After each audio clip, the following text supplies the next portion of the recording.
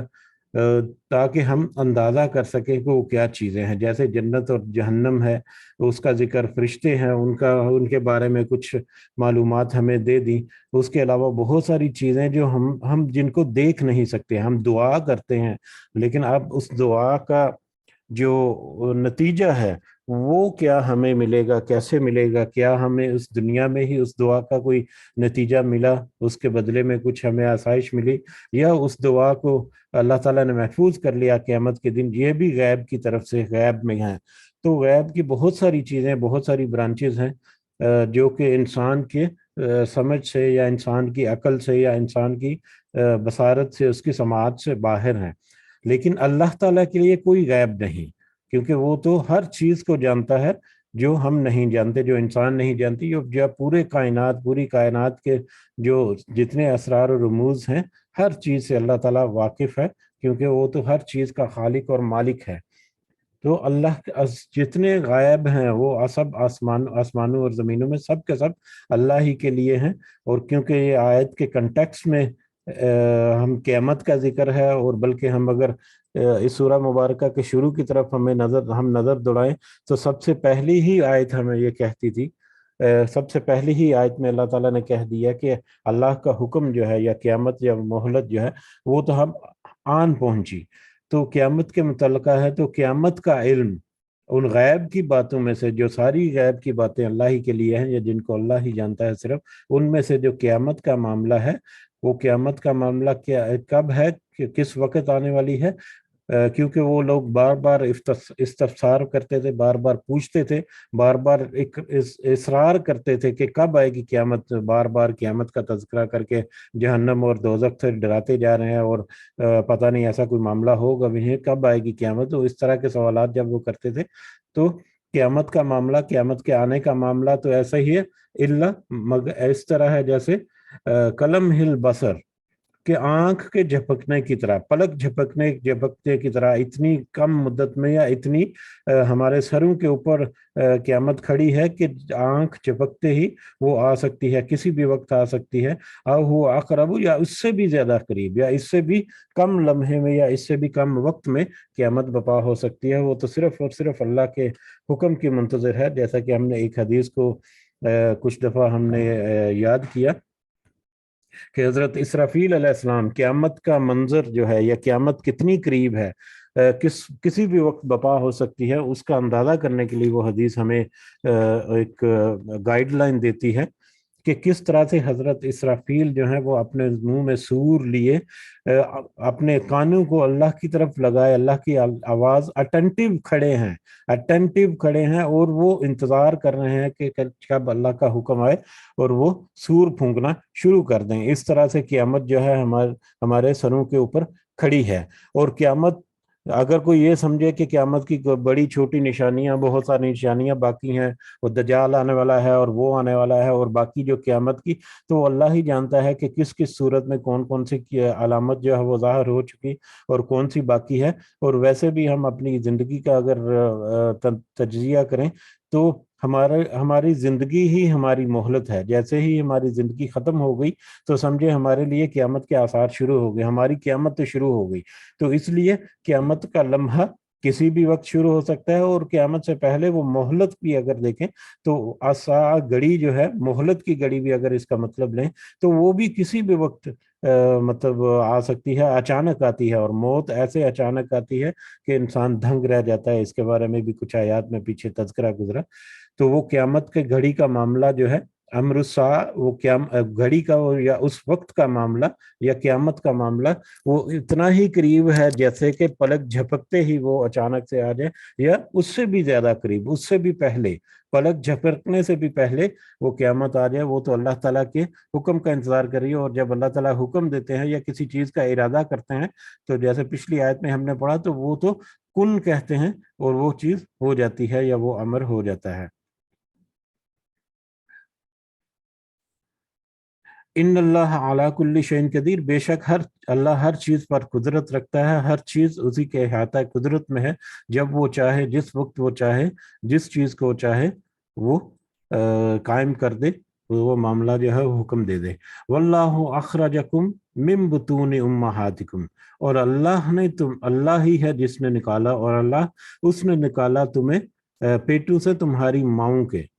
ماؤں کے پیٹوں سے تمہیں نکالا۔ لا تعلمون شیئا، نہیں تم جانتے تھے کچھ بھی۔ وجعل لکم السمع والابصار، اور اس نے بنائے تمہارے لیے کان اور آنکھیں، والافئدہ اور دل، لعلکم تشکرون، تاکہ تم شکر کرو۔ اور اللہ ہی نے تمہیں نکالا ماؤں کے پیٹوں سے،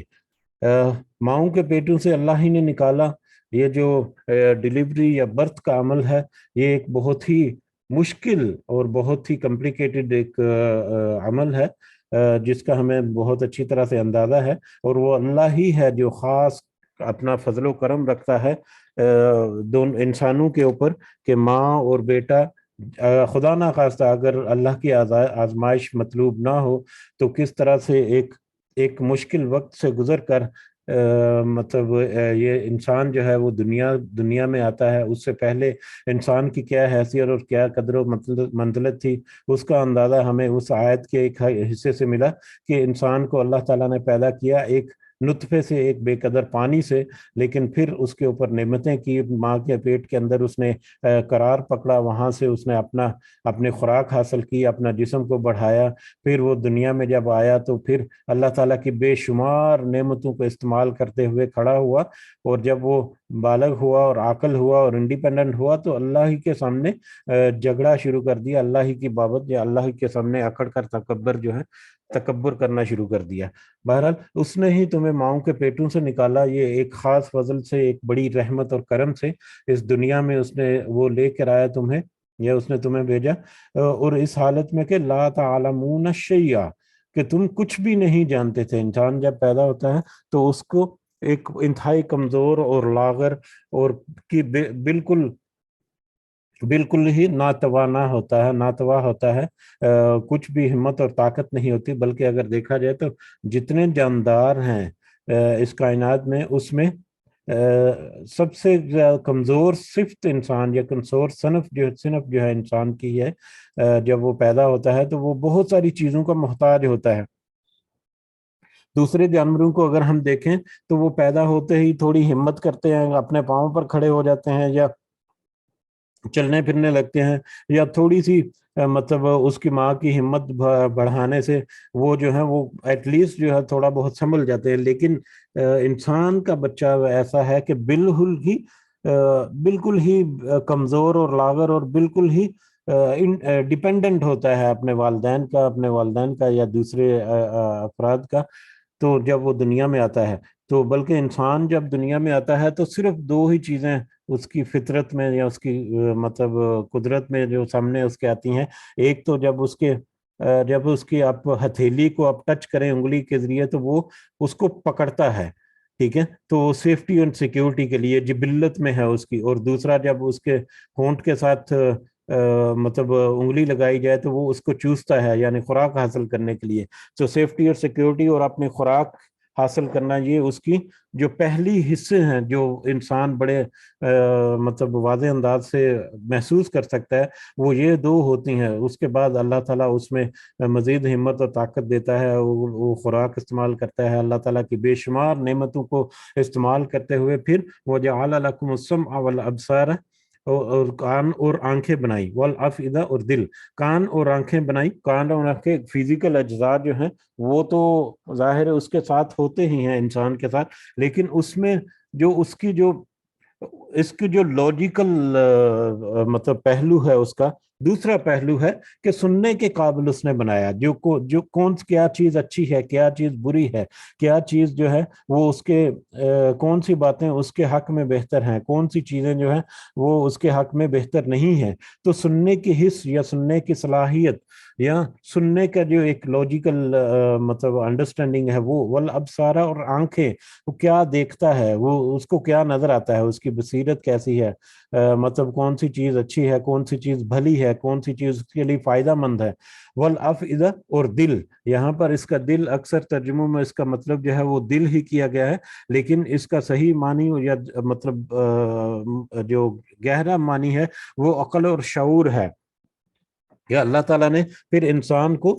سننے کے لیے کان اور دیکھنے کے لیے آنکھوں کے ساتھ ساتھ سوچ سمجھ رکھنے کے لیے عقل اور شعور جو ہے وہ بھی عطا کیا۔ کان اور آنکھیں جو ہیں وہ تو دیکھنے میں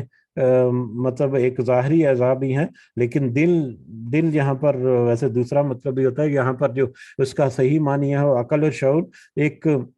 سکل ہے اس کی، یا ایک اللہ تعالیٰ کی طرف سے ایک خاص عنایت ہے، جس کو جو وہ مختلف خواص ہمسا جو ہیں، جس میں کان اور آنکھیں جہاں پر ذکر ہوا، ان کو استعمال میں لاتے ہوئے اپنے عقل اور شعور سے اپنی بتدریج اصلاح کرتا ہے، بتدریج اپنے آپ میں امپروومنٹ لاتا ہے، بتدریج اس میں ترقی کرتا ہے، سوچتا سمجھتا ہے کہ کیا چیز اس کے لیے بھلی ہے، کیا چیز اس کے لیے اچھی ہے، اور کیا چیز اس کے لیے نقصان دہ ہے۔ اور یہ ساری چیزوں کو سوچ کر، سمجھ کر اور دیکھ کر، سن کر اور دیکھ کر، وہ اپنے عقل اور شعور کے ذریعے سے ایک پروسیس کرتا ہے، اور پھر وہ سارا کچھ جانچ کر اپنے لیے کچھ جو اللہ تعالیٰ نے اختیار دیا ہے، اس اختیار کو استعمال کرتے ہوئے اپنے لیے پھر فیصلہ سازی کرتا ہے کہ مجھے کس راستے پر چلنا ہے۔ اب جب وہ فیصلہ سازی کرتا ہے راستہ چوز کرنے کا، تو پھر اس میں آ کر پھر وہ ڈنڈی مار جاتا ہے کہ اپنے دنیا کی خواہشات یا اپنے جو دنیا کی آسائشیں ہیں، دنیا کا مال و دولت ہے، یا اپنا رکھ رکھاؤ ہے، اپنے آباء و اجداد کی مطلب جو طریقے ہیں ان کے اوپر چلنا، پھر جب وہ اس فیصلہ لے کر اس راستے کو اپناتا ہے تو پھر اس کا مطلب ہے کہ وہ گمراہی کی طرف جان بوجھ کر چلا گیا۔ بہرحال یہاں پر اللہ تعالیٰ نے ایک اور نشانی اس کی اپنی بتا دی کہ اسی نے تمہیں ماؤں کے پیٹوں سے نکالا جبکہ تم بالکل ناجان تھے، بالکل بے سمجھ تھے، بالکل کچھ بھی نہیں جانتے تھے، اور کچھ بھی نہیں عقل رکھتے تھے، کچھ بھی علم نہیں رکھتے تھے، اور پھر اس نے تمہارے لیے کان اور آنکھیں بنائی، اور تمہیں عقل اور شعور جو ہے اس سے بھی نوازا تاکہ تم اس کا شکر ادا کرو۔ شکر ادا کرنے کا سب سے بہترین طریقہ ہے جو کوئی گفٹ دے آپ کو، یا جس کا آپ شکریہ ادا کرنا چاہتے ہیں، کہ اس کے سامنے عاجزی اور انکساری کا اظہار کرتے ہیں، اور اس کو تھینک یو یا جزاک اللہ یا جس طرح کے بھی القابات کہتے ہیں، تو وہ بڑی عاجزی اور انکساری کے ساتھ، بڑی نرم دلی کے ساتھ ہوتا ہے۔ تو اسی طرح سے اللہ کی نعمتوں کا شکر ادا کرنا اس کے سامنے عاجزی ہے، اس کے سامنے انکساری ہے۔ اگر کوئی شخص عاجزی اختیار نہیں کرتا تو وہ اللہ کا شکر ادا نہیں کرتا۔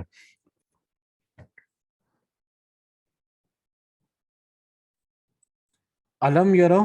کیا نہیں دیکھا انہوں نے، الطیری، پرندوں کی طرف، مسخرات، ان کے مسخر ہیں، فی جو السماء،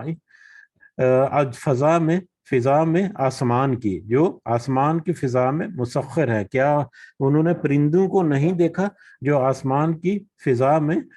یا آسمان کے درمیان معلق ہیں، آسمان کے درمیان کس طرح سے اڑتے پھرتے ہیں؟ ما یمسکہن الا اللہ، نہیں وہ روکتا انہیں مگر صرف اللہ ہی، نہیں وہ آسمانوں اور زمین کے درمیان ایک معلق حالت میں، ایک اڑتی حالت میں، جبکہ اس کے نہ ہی اس کے اوپر سے کوئی چیز بندھی ہوئی ہے اور نہ ہی اس کے نیچے سے کوئی چیز کو سہارا دیا گیا ہے۔ جس طرح سے وہ آسمان اور زمین کے درمیان معلق انداز میں اڑتے پھرتے ہیں، بلکہ وہاں پر ٹھہرتے بھی ہیں اور مختلف طرح کے مطلب حرکات و سکنات ہیں، ڈائیو لگاتے ہیں، اوپر کو جاتے ہیں، کس طرح سے وہ حرکت کرتے ہیں، تو کیا نہیں دیکھا پرندوں کی طرف کہ کس طرح سے فضا میں، آسمان کی فضا میں وہ مسخر ہیں، کس طرح سے آسمان کی فضا اس کے لیے مسخر کر دی گئی، یا کس طرح سے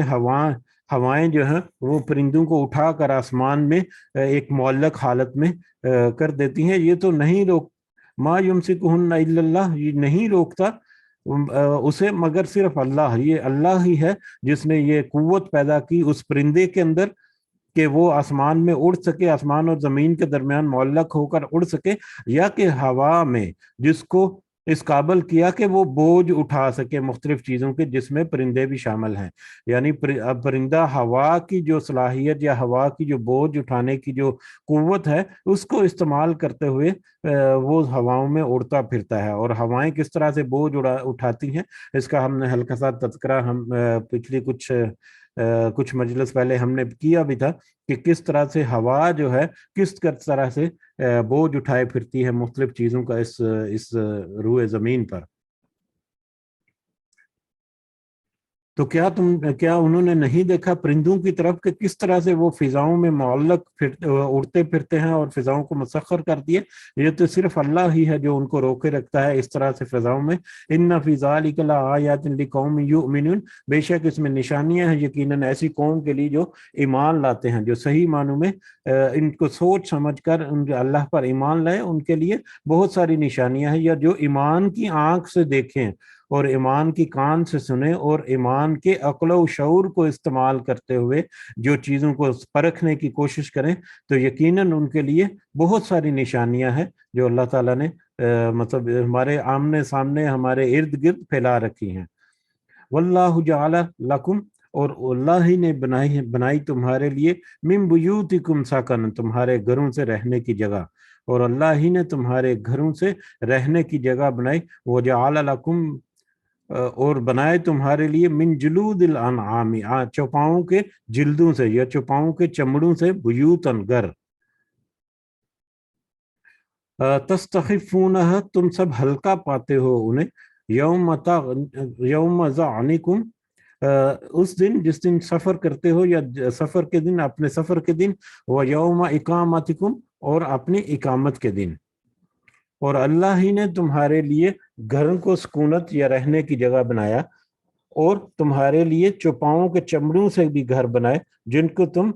اپنے سفر کے دن اور اپنے قیام کے دن، اپنے سفر کے دن اور قیامت یا قیام کے دن ہلکا پھلکا پاتے ہو۔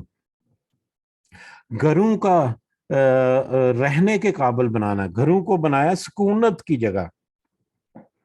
سکون یا اطمینان کی جگہ، سکون کی جگہ۔ گھر، انسان کا گھر ایک ایسی جگہ ہے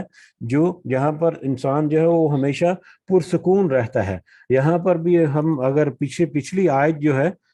جس میں اللہ تعالیٰ نے کان اور آنکھیں اور دل، عقل اور شعور جو دیا انسان کو، عقل اور شعور کو استعمال کرتے ہوئے اور باقی جو خواص ہیں، باقی جو سکلز ہیں، ان کو استعمال کرتے ہوئے انسان جو ہے بتدریج ترقی کرتا ہے، بتدریج امپروومنٹ لاتا ہے، بتدریج وہ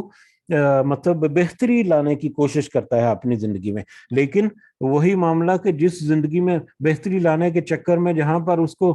زیادہ خوشی محسوس ہوتی ہے، یا جن معاملوں کو زیادہ وہ افضلیت دیتا ہے، اس کے مطابق جو وہ فیصلے کرتا ہے، تو وہ گمراہ کن وہ پوائنٹ ہوتا ہے اصل، جہاں پر اس نے رستہ چوز کرنا ہے کہ کس رستے پر چلتے ہوئے اس کو کون سی منزل کی طرف بڑھنا ہے۔ تو یہاں پر بھی کہ اللہ تعالیٰ نے گھروں کو رہنے کی جگہ سکونت بنایا، سکون کی جگہ۔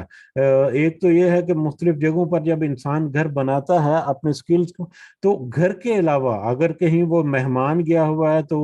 وہ بھی جتنا بھی پرآسائش گھر ہو، کہیں ہوٹل میں قیام پذیر ہے، جتنا بھی پرآسائش وہ ہوٹل ہے، جتنے پرآسائش ٹورزم پوائنٹس ہیں، اور یہ وہ جو سکونت اور جو اطمینان اور جو سکون انسان، جو آرام انسان اپنے گھر میں پا سکتا ہے، وہ کسی دوسری جگہ پر اس کو نہیں ملتا، چاہے اس کا گھر جو ہے وہ کتنا ہی چھوٹا ہو یا کتنا ہی کم فیسلٹیز والا ہو، لیکن اس کے گھر کے اپنے گھر کے اندر اس کو جو اطمینان اور جو سکون ملے گا وہ دوسری جگہوں پر بہت کم نصیب ہوتا ہے، نہیں ملتا۔ اور پھر تمہارے لیے چوپاؤں کے چمڑوں سے گھر بنائے۔ پہلے زمانے میں لوگ جلدوں سے جو جانوروں کے جو جلدیں ہیں، چمڑے ہیں، ان چمڑوں سے بھی سی کر ان کو آپس میں خیمے اور ٹینٹس وغیرہ بنائے جاتے تھے۔ جب قافلے وغیرہ سفر کرتے تو رستے میں جہاں پر بھی پڑاؤ ہوتا ہے عارضی طور پر، تو عارضی طور پر پڑاؤ جو ہے اس کو بھی یہاں پر گھر لکھا گیا، بیوتن، اور چمڑوں سے بھی گھر بنائے، یعنی عارضی طور پر تمہارے لیے وہ ٹینٹ اور خیمے وغیرہ جو ہیں وہ بھی تمہارے لیے ان چوپاؤں کے چمڑوں سے اللہ تعالیٰ نے مطلب بنائے تمہارے لیے۔ یہ بھی ہم اگر پہلے ذکر کریں تو چوپاؤں کے مختلف اجزاء جو ہیں، اس میں اس چوپاؤں کا دودھ اور اس کا اون اور اس کا چمڑا جو ہے وہ مختلف طریقوں سے استعمال کرنے کا ہم نے دیکھا تھا۔ تو اس کا ایک اور مصرف یہاں پر اللہ تعالیٰ نے ذکر کیا کہ اس کے چمڑوں سے تم عارضی گھر بھی، اپنے ٹینٹ اور خیمے بھی بناتے ہو، جہاں پر اپنے سفر کے دوران عارضی طور پر قیام پذیر ہوتے ہو۔ تستخفونہا، تم سب ہلکا پھلکا پاتے ہو انہیں۔ ویسے تو جانور کی جلد جو ہے وہ بڑی بھاری بھرکم ہوتی ہے، لیکن جب وہ خشک کر کے کسی خاص پروسیس کے ذریعے سے، یقیناً پہلے بھی کچھ خاص پروسیس ہوں گے، اس کے ذریعے سے جب اس کو خشک کیا جاتا ہے تو بہت ہی ہلکی پھلکی ہو جاتی ہے، بہت ہی وزن میں بہت ہی کم ہوتی ہے، اس کو آسانی سے طے کیا جا سکتا ہے، آسانی سے اس کو اٹھا کر لے جایا جا سکتا ہے۔ وہ تم سب ہلکا پھلکا پاتے ہو انہیں، یوم ذعنکم، اپنے سفر کے دن، و یوم اقامتکم، اور اپنی اقامت کے دن، جس دن تم سفر پر نکلنا ہوتا ہے اس دن تم آسانی سے ان کو طے کر کے اپنے سامان سفر میں رکھ لیتے ہو، اور جب تم اقامت یعنی جب جا کر خیمہ وغیرہ لگاؤ گے تو وہاں پر تم آسانی سے اسے کھول کر اس کو استعمال کر سکتے ہو۔ تو یہ چوپاؤں کے چمڑوں یا چوپاؤں کے جلدوں سے جو چیزیں بنتی ہیں، ان میں سے ایک چیز کی طرف اور اشارہ کیا اللہ تعالیٰ نے کہ کس طرح سے یہ چیزیں بھی انسان کی جو آسانی ہے، جو انسان کی زندگی میں آسائش کا باعث بنتے ہیں، کہ نہ صرف اپنے گھروں میں بلکہ گھر کے باہر بھی مختلف چیزوں سے مختلف کام اس کے چمڑے جو ہیں وہ بھی آتے ہیں۔ ومن اصوافها، اور ان کی اون سے، یا ان جانوروں، چوپاؤں جو ہیں، یہ چوپاؤں کا ذکر ہے، چوپاؤں کی اون سے یا بھیڑ کی اون سے، اصوافها، بھیڑ کی اون کا اس کا مطلب ہے بھیڑ سے جو اون حاصل کی جاتی ہے وہ اوباریہ، اور اونٹ سے جو بال حاصل کیا جاتا ہے، ان کی پشم یا اونٹ کے بال، اوباریہ خاص کر اونٹ کے بالوں کے لیے استعمال ہوتا ہے، واشعاریہ، اور ان کے بالوں سے، دمبے اور بکری کے بال، یعنی مختلف طرح کے جو جانور ہیں ان کی جلد جو ہے، ایک تو چمڑا ہے اس سے حاصل کیا جاتا ہے، چمڑے کے علاوہ ان کے بال جو ہیں، ان کے بالوں سے جو مختلف چیزیں یا مختلف قسم کے بالوں سے مختلف طرح کی چیزیں بنتی ہیں، وہ جو بھیڑوں کی اون اور اونٹ کے بال اور دمبے اور بکری کے جو بال وغیرہ ہیں، ان سے بھی تم اساساً گھر کا کچھ سامان بناتے ہو، وہ متاعن الہین، اور فائدہ اٹھانے کی چیزیں ایک وقت تک کے لیے۔ نہ صرف چمڑا جو ہے وہ تم یوز کرتے ہو، ان کی جلد، بلکہ ان کے جو بال ہیں یا ان کی جو اون ہے، ان سے بھی تم اپنے گھر کی مختلف چیزیں جو ہے وہ بناتے ہو۔ بغیر کی بہت ساری چیزیں جو ہیں وہ جلدوں سے بھی بنتے ہیں، چمڑے سے، اور اس کے علاوہ جو بال ہیں جانوروں کے، ان سے بھی بنتے ہیں، یہ برش وغیرہ بنتے ہیں، قالین بنتے ہیں، بہت سارے بلینکٹس وغیرہ جو ہیں وہ ان میں استعمال ہوتا ہے۔ اس کے علاوہ یہ گدے، جس میں گدوں کے اندر بھرنے کے لیے روئی وغیرہ جو ہے، اس میں بھی مختلف طرح کی چیزیں استعمال ہوتی ہیں۔ یہ برش وغیرہ جو ہے وہ مختلف طرح کے بنتے ہیں۔ اس کے علاوہ کاسمیٹکس میں بہت ساری چیزیں جو ہے وہ استعمال ہوتی ہیں۔ ٹھیک ہے. اس کے علاوہ چمڑے سے اگر دیکھا جائے تو جیکٹس پہننے کے لیے اور گلوز وغیرہ اور جوتے اور بے شمار چیزیں جو ہے وہ بنتی ہیں. تو چمڑے اور ان کی اون بالوں سے اور ان کی اون وغیرہ سے تم اپنے گھروں کا مختلف طرح کا سامان بناتے ہو. وہ متاع الہین، اور ان چیزوں سے تم فائدہ اٹھا سکتے ہو ایک مقررہ مدت تک کے لیے، ایک خاص وقت تک کے لیے. ایک خاص وقت جو ہے، یہ خاص وقت جو ہے وہ تب تک بھی ہو سکتا ہے جب تک وہ چیزیں قابل استعمال ہو، یا ایک خاص وقت جو ہے دنیا کا وقت، کہ جب تک تم دنیا میں ٹھہرے ہوئے ہو تم ان چیزوں سے فائدہ اٹھا سکتے ہو. اور ان چیزوں سے ایک اور فائدہ جو ہے ان کی تجارت کر کے ان سے نفع بھی حاصل کر سکتے ہو. لیکن یہ سارا جو ہے یہ عارضی ہے، اس دنیا کا فائدہ ہے جو تم اس دنیا کی زندگی کے دوران ہی اس سے اٹھا سکتے ہو.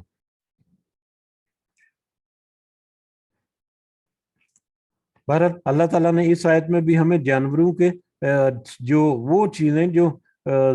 مطلب جن کو ہم مختلف طرح سے استعمال کرتے ہیں اس کی طرف اشارہ کیا. اور دوسرا اشارہ جو ہمیں ملتا ہے وہ بار بار ہمیں وہی، کہ جو اللہ تعالیٰ نے کان اور آنکھیں اور دل بنائے، ان کانوں اور آنکھوں اور دل کے یا عقل و شعور کو استعمال کرتے ہوئے مختلف چیزوں کو تم مختلف انداز میں استعمال کر سکتے ہو اپنی عقل اور اپنی ضرورت کے مطابق. ٹھیک ہے. تو اب دیکھیں کیسے انسان جو ہے وہ ان چیزوں کو، اپنے ان سکلز کو، اپنے مطلب ان حواس کو اور اپنے عقل اور شعور کو استعمال کرتے ہوئے بتدریج ان میں امپروومنٹ لاتا جا رہا ہے بتدریج. پہلے تو دوسرا ایک پہلو جو اس سے مجھے نظر آتا ہے کہ ظاہری طور پر تو جب ایک انسان پیدا ہوا اس نے اپنے ماں باپ کو دیکھا، وہ بس مطلب اس نے جانور کو کاٹا اور پانی میں ابالا اور اس کو کھا پی گیا، یہی ہے. لیکن اس نے اس میں امپروومنٹ بھی کی، اس میں مسالے ڈال کر اس کو مزید زیادہ ٹیسٹی کر دیا، مختلف طرح سے اس میں مختلف طرح کی ریسیپیز جو وہ استعمال کرتے ہوئے اس کے مختلف ذائقے حاصل کر لیے. گھروں کو بنانے کے لیے اس نے مختلف ٹیکنالوجیز کو استعمال کیا، اس عقل و شعور کو اور اس انسان کی جو دوسری صلاحیتیں جو اللہ تعالیٰ نے دی ہیں ان کو استعمال کرتے ہوئے گھروں کے اندر کس طرح سے امپروومنٹ لے کے آیا. بلکہ اب تو ورٹیکل ہاؤسنگ جو ہے، ورٹیکل ہاؤسنگ جو ملٹی سٹوری بلڈنگز میں رہ رہے ہیں لوگ، کہ ایک جگہ پر مطلب 10 15 20 25 50 منزلہ یا اس سے بھی بڑی بڑی عمارتیں جو بن رہی ہیں، اس کی وجہ سے یہ ہاؤسنگ جو ہے اس میں کتنی ترقی ہوئی ہے کہ اگر ایک شہر میں یا ایک قصبے میں ایوریج 3 سے 4 منزلہ اگر گھر ہے، ایک ایوریج کوئی 10 12 15 20 منزلہ بھی عام طور پر بنے ہوئے ہیں، 3 یا 4 منزل اگر ایوریج بھی لی جائے تو اس کا مطلب ہے کہ جتنی جگہ پر وہ پوری آبادی موجود ہے اس سے 3 گنا کی آبادی جو ہے وہ سمیٹی ہوئی ہے. 3 گنا زیادہ جگہ جو ہے وہ ورٹیکل ہاؤسنگ سسٹم جو ہے ابھی بنا رہے ہیں، مطلب ملٹیپل سٹوری بلڈنگ جو بن رہی ہے اس میں. اسی طرح سے اب ورٹیکل گارڈننگ بھی آ رہی ہے، ورٹیکل فارمنگ کیا ہے کہ بجائے اس کے کہ کھیت میں لمبے چوڑے وسیع و عریض رقبے کے اوپر کاشتکاری کریں، وہ بلڈنگز کے اندر کاشتکاری کر رہے ہیں. بلڈنگ کے اندر اس کا لائٹنگ اور اس کی جو ہوا ہے، آب و ہوا، وہ اس طرح سے مینٹین کیا جاتا ہے کہ تہ در تہ ایک دوسرے کے اوپر جو ہے مطلب بنائے ہوئے کھیت بنائے ہوئے ہیں یا کیاریاں وغیرہ بنا کر ایک دوسرے کے اوپر ورٹیکل سسٹم، ورٹیکل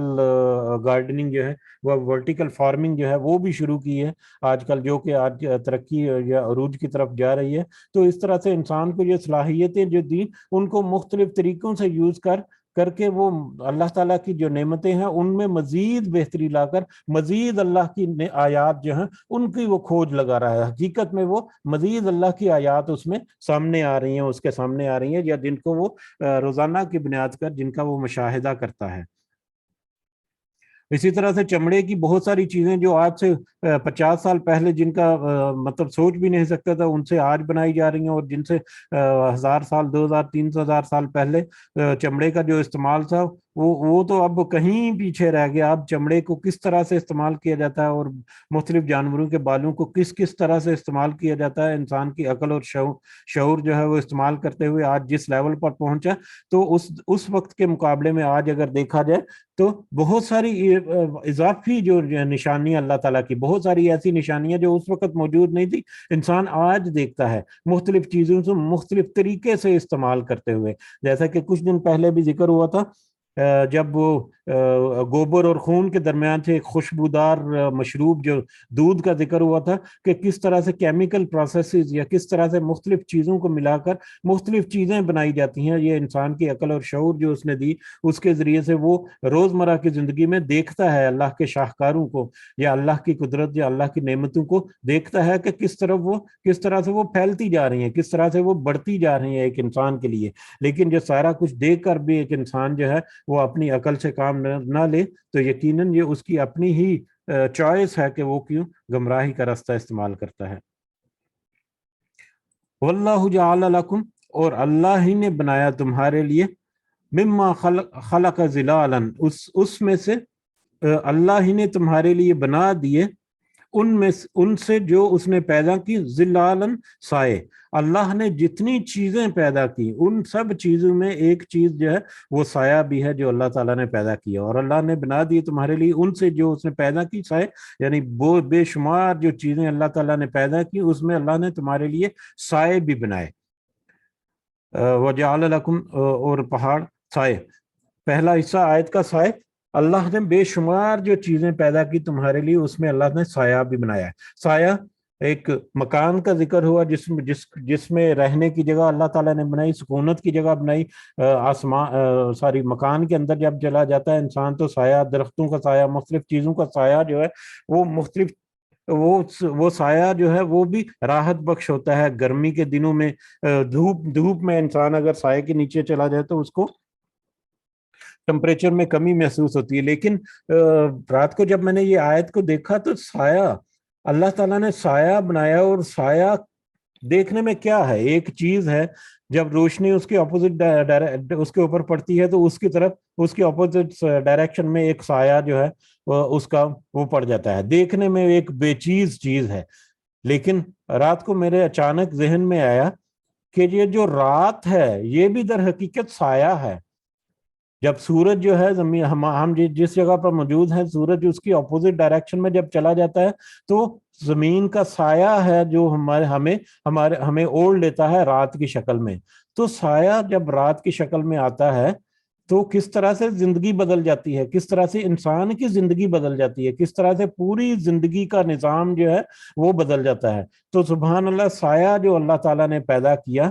ایک بے چیز، ایک ناچیز سی چیز ہے جو دیکھنے میں کوئی مادی چیز بھی نہیں لگتی، کوئی ایسی چیز بھی نہیں، لیکن سائے کے ذریعے سے اللہ تعالیٰ نے انسان کے اوپر کتنی نعمتیں برسائیں اس کو ہم صرف اندازہ کر سکتے ہیں اسی چیز سے کہ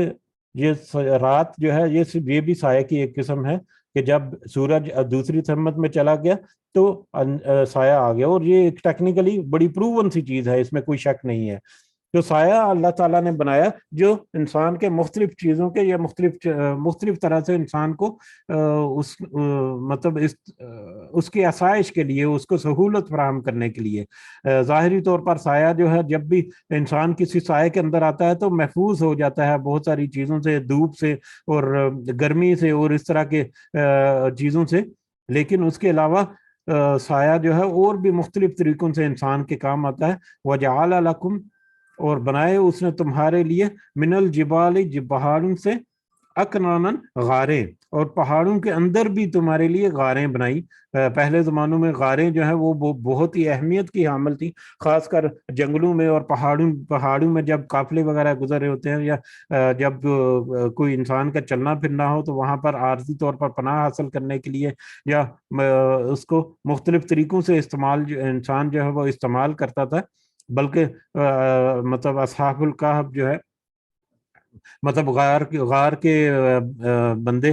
اس طرح سے غار کا بہت سارا تذکرہ جو ہے قرآن مجید میں ہے۔ نبی کریم صلی اللہ علیہ وسلم نے بھی ایک غار میں قیام کیا تھا کچھ عرصہ، جب انہوں نے ہجرت کے لیے وہ نکلے مدینہ سے، اور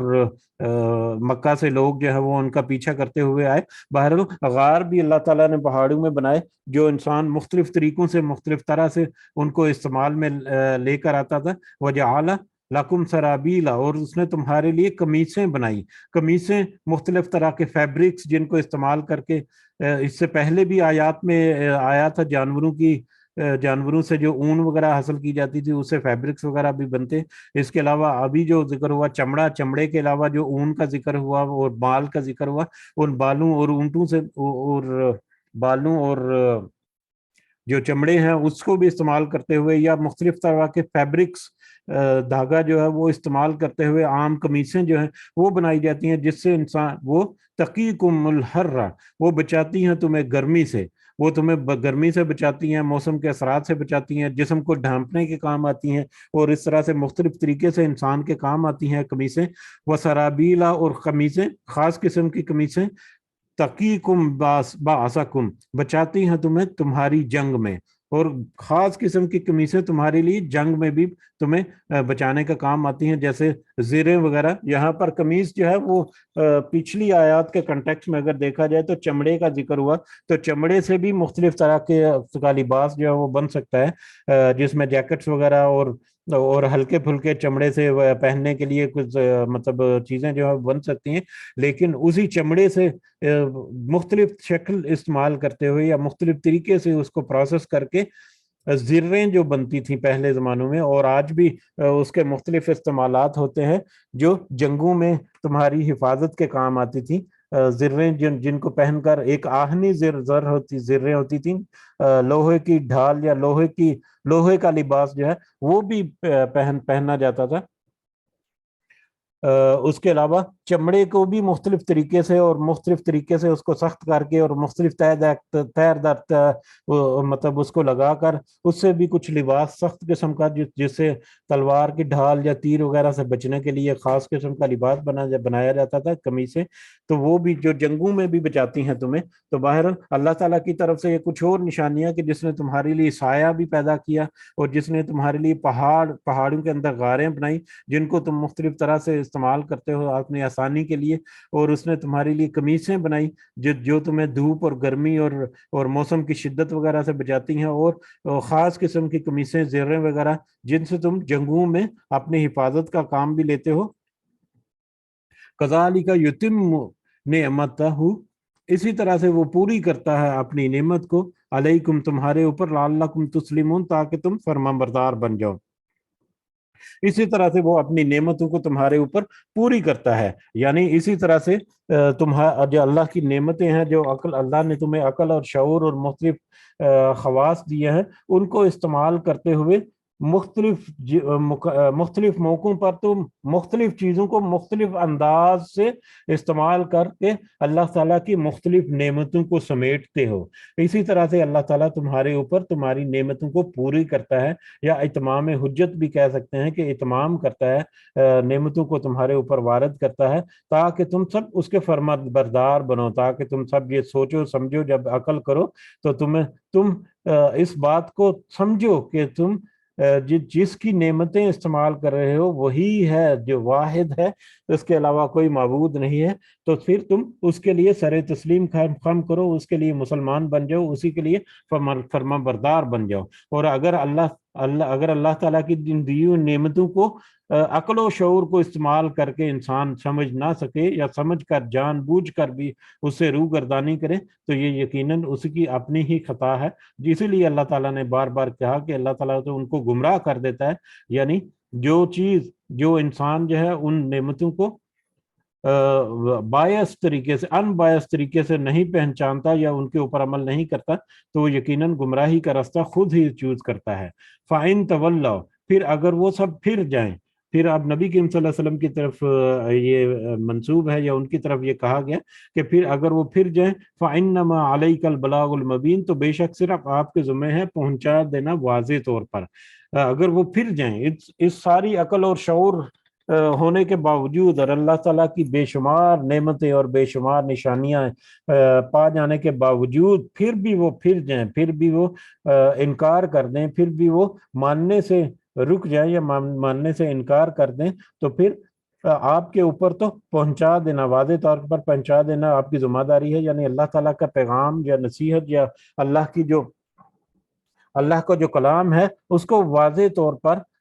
پہنچا دینا، یہ آپ کی ذمہ داری ہے، اس کے علاوہ آپ کی ذمہ داری نہیں۔ اور بہت ساری جگہوں پر آیا کہ پھر انسان کا معاملہ جو ہے وہ اللہ کے ساتھ ہے، آپ کی ذمہ داری تو اس پیغام کو پہنچا دینا ہے۔ یا عریفون، وہ سب پہچانتے ہیں نعمت اللہ، اللہ کی نعمت کو، ثم ینکرونہا، پھر وہ انکار کرتے ہیں اس کا، بہت ساری نعمتوں کو وہ پہچان جاتے ہیں، بہت اچھی طرح سے پہچانتے ہیں کہ یہ تو صرف اور صرف اللہ ہی کی نعمتیں ہیں، اس کے علاوہ کوئی اور یہ نعمتیں ان کو نہیں پہنچا سکتا۔ پھر ثم ینکرونہ، پھر وہ انکار کرتے ہیں، ان کو ان نعمتوں کو پہچان کر بھی ان سے انکار کرتے ہیں۔ وہ اکثرہم، اور اکثر ان میں سے الکافرون، ناشکری کرنے والے ہیں، ناشکری کرتے ہیں۔ کافرین، کافر جو ہیں وہ بھی در حقیقت انکار کرنا ہی اللہ کے احکامات کا یا اس کے احکامات کا انکار کرنا، یہ ناشکری ہے یا کفر ہے۔ بہرحال بے شمار نعمتیں جو اللہ تعالیٰ نے دی ہیں، اپنے عقل اور شعور کو استعمال کرتے ہوئے، اپنے دیگر حواس جو ہیں ان کے ذریعے سے وہ امپرومنٹ لیتا ہے، ڈیلی نئی نئی چیزیں جو ہیں اس کے سامنے آتی ہے، نئے نئے طریقے سے اللہ تعالیٰ کی نشانیاں اور نعمتیں جو ہیں وہ اس کے سامنے آتی ہیں، پھر بھی وہ ان کو جان بوجھ کر اگر وہ انکار کرتا ہے، اور اکثر ان میں سے ناشکری کرتے ہیں، ناشکری کرتے ہیں یعنی اکثر ان میں سے اتنے گمراہ ہیں کہ وہ کفر تک کرتے ہیں، جو وہ شرک تک کرتے ہیں، اور اللہ کی نعمتوں کا مطلب شکر ادا نہیں کرتے، وہ عاجزی اور انکساری اختیار نہیں کرتے، بلکہ الٹا ناشکری کرتے ہیں، اور گمنڈ اور غروب میں وہ ایک عرصہ راستہ چوز کرتے ہیں، جس کے انجام جو ہے وہ ان کو آخرت میں ایک برے ٹھکانے کی صورت میں ان کے ساتھ ملے گا۔ وما علینا الا البلاغ المبین۔ اللہ تعالیٰ سے دعا ہے کہ جتنا ہم نے سمجھنے کی کوشش کی اس کی صحیح سمجھ ہمیں عطا فرمائے، کہنے سننے سمجھنے میں اگر کوئی کوتاہی یا غلطی ہوئی تو اللہ تعالیٰ اسے معاف فرمائے، اور ہماری نیت کو سمجھتے ہوئے، ہماری نیت کو سامنے رکھتے ہوئے اللہ تعالیٰ اپنا خاص فضل و کرم سے ہمیں اس کے بدلے میں اجر بھی دے، اور آسانی کے ساتھ ہمیں اس کو سمجھنے کی اور عمل کرنے کی بھی توفیق عطا فرمائے، آمین یا رب العالمین۔ جی اگر کسی کے پاس کوئی پوائنٹ ہے، کچھ ایڈیشن کرنا چاہ رہے ہیں تو کر سکتے ہیں۔ جزاکم اللہ خیر کثیر۔